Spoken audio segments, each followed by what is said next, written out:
When Genghis Khan's army swept across Asia and Europe, they left a trail of conquest unlike any other. But for the people they conquered, victory meant devastation, and for women, it was a particularly brutal fate. They were systematically treated as spoils of war. After a city fell, women were rounded up and categorized. The most beautiful were often taken for Genghis Khan himself or his top commanders. The rest, from princesses to commoners, were distributed among the soldiers. They became wives, concubines, or slaves. Their lives forever changed. Some skilled artisans were sent to work in Mongolia, while others were forced into marriages to secure political alliances for the empire. This wasn't just random chaos. The capture and distribution of women was a deliberate strategy. It was a tool of psychological warfare, designed to break the spirit of their enemies and dismantle their entire social fabric. It was a calculated act of terror that left a lasting scar on history. Thanks for watching. Genghis Khan. The name echoes through history, synonymous with conquest, empire, and a level of brutality that reshaped the world. His Mongol horde swept across Asia and into Europe, creating the largest contiguous land empire in history. We often hear about the battles, the strategies, and the sheer scale of their dominion. But there's a darker, more personal story that is often left in the shadows, the story of the women caught in the storm of the Mongol conquests. This wasn't just a byproduct of war.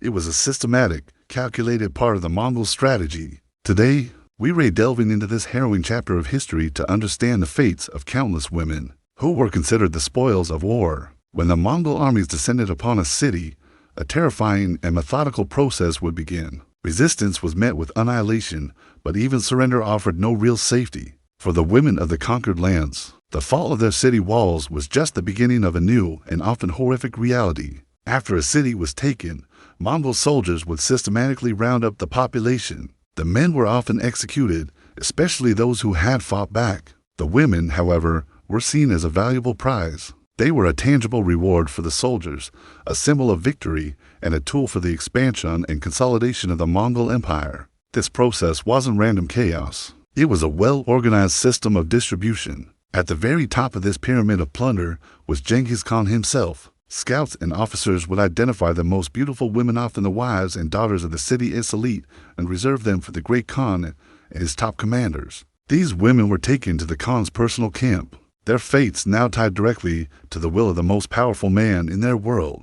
The famous beauty of the Khwarezmian Empress, Turkan Khatun, for example, couldn't save her from capture, and she ended her days as a prisoner. Her story was not unique. Thousands of women, known for their beauty, status, or skills, were selected and sent to the heart of the Mongol power structure. For the vast majority of captured women who weren't selected for the Khan's inner circle, their future was decided by a grim lottery. They were distributed among the Mongol soldiers. The rank of the soldier often determined the number and perceived quality of the women he received. A high-ranking officer might receive several women, including former nobles, while a common soldier might receive one or two.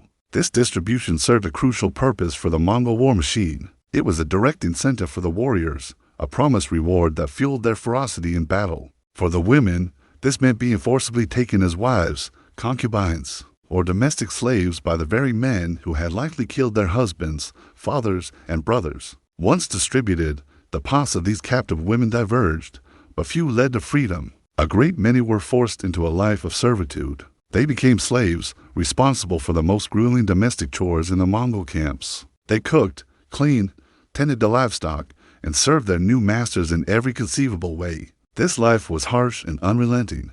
They were far from home, stripped of their identity, and subjected to the whims of their captors. Their previous social status meant nothing. A princess and a peasant could find themselves laboring side by side, their past lives erased. Their survival depended on their resilience and their ability to adapt to a brutal new existence. Another significant fate for many captured women, especially those from noble or royal families, was forced marriage. This wasn't about romance, it was pure political strategy. By marrying the daughters and sisters of conquered rulers, Mongol leaders like Genghis Khan and his sons could create blood ties to the old ruling lines. This was a clever way to legitimize their rule and quell potential uprisings. A local population might be more accepting of a new ruler if he was married to one of their own princesses. These women became pawns in a vast geopolitical game, their bodies and their lives used to cement alliances and consolidate power across a sprawling empire. Bard, Genghis Khan's own wife, was famously kidnapped early in their marriage and later rescued,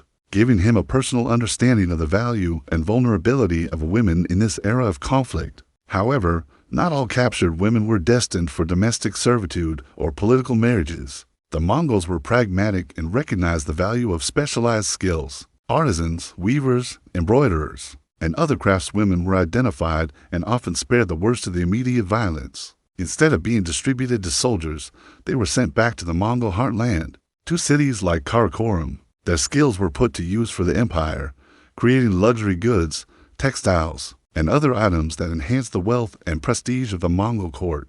While their lives might have been better than those of slaves, they were still captives, forced to use their talents for the benefit of their conquerors. Their creativity forever severed from their homeland and their culture. So, why was this system so integral to the Mongol way of war? It is crucial to understand that the capture and distribution of women was far more than just a consequence of conquest. It was a deliberate and terrifying tool of psychological warfare. The knowledge that defeat meant not only death for the men, but the enslavement and violation of their women was a powerful weapon of terror. It was designed to break the spirit of their enemies before a single arrow was even fired. Cities would often surrender without a fight, hoping to avoid this very fate, though as we've seen, surrender didn't guarantee safety. This policy also served to systematically dismantle the social fabric of the conquered societies. By removing women, the Mongols effectively destroyed the family unit, the very foundation of any community. They disrupted lines of inheritance, erased cultural traditions that were passed down through mothers,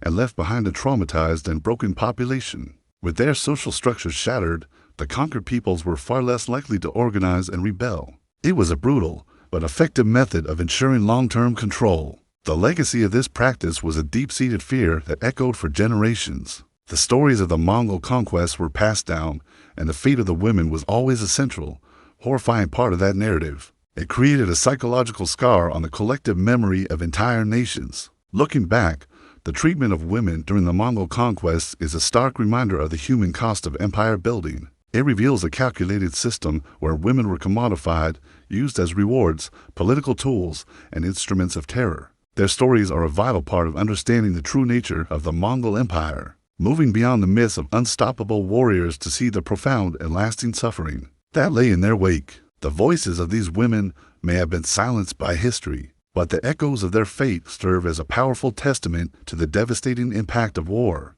on the most vulnerable. Thank you for joining us on this deep dive into a difficult but important part of history. If you found this video insightful, please give it a like and subscribe to our channel for more stories that explore the hidden corners of our past. Hit the notification bell so you never miss an update. We'll see you in the next one.